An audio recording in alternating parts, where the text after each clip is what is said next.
thank you for giving me the opportunity to speak at this wonderful anniversary of the Positive Incubator. I feel very honored to do so.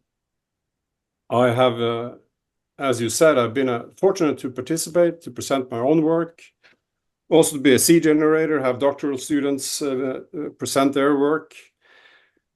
And I think of the incubator as a warm and hospitable space for developing ideas and people. Taking part of it feels deeply meaningful. More broadly, I also think that the design and facilitation of the research incubator in many ways demonstrates the value of some of the core animating features of the larger field of positive organizational scholarship. Indeed, why so many people, and myself included, continue to be so attracted to this tradition.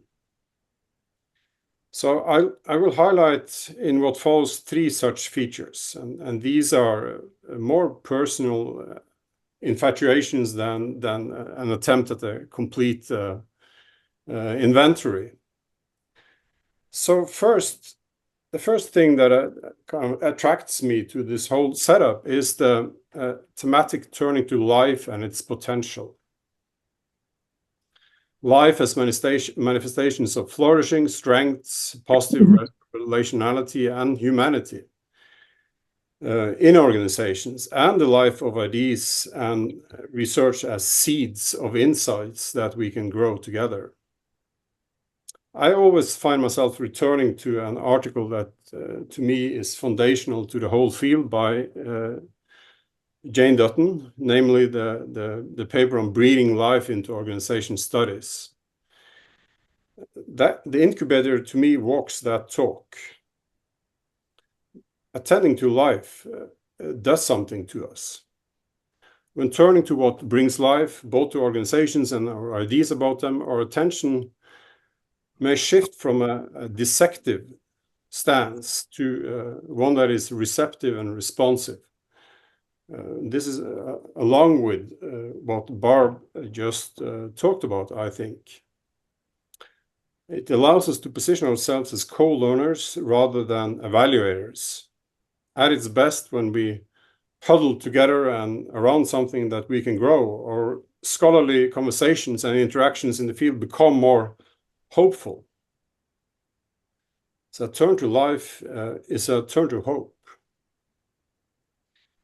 Second, in the Adderley Positive Research Incubator, there's a focus on generativity, on amplifying and elevating research ideas and researchers.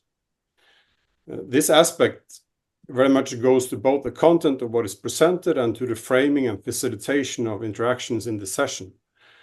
I'm sure that others will speak more eloquently to this than what I can do, but I'm taken by this push for training our appreciative eyes to be seed generators and try to extend the ideas that are presented.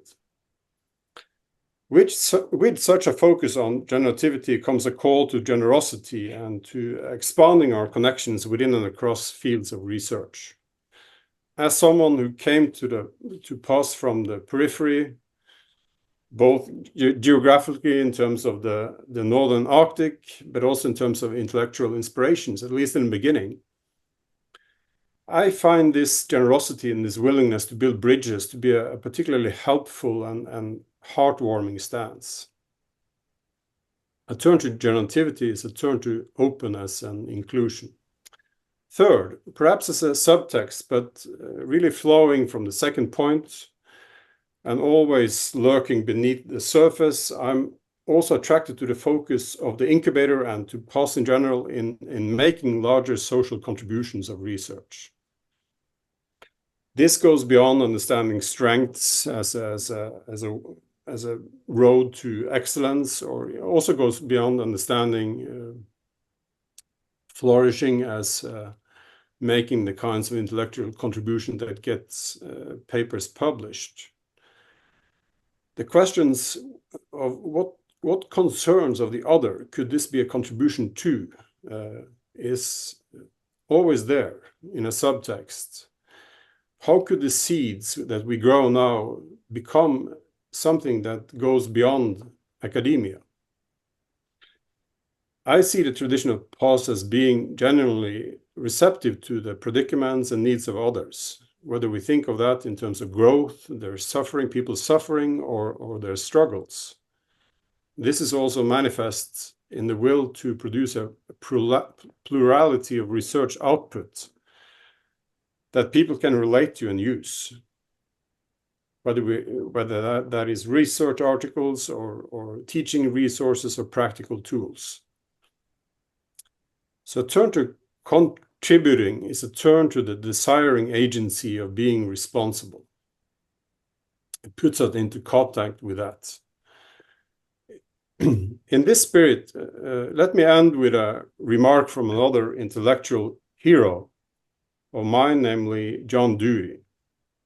In one of his books, he once remarked that the most profound challenge for our inquiry into human betterment is not the will to act upon the goods already known, but the will to know what they are. Precisely. So when the Adderley Positive Research Incubator exemplifies a turn to seeds of life, to generativity, and to contributing, it upholds a will to know the good and to bring it about. So with that, I can only say happy anniversary and thank you for listening.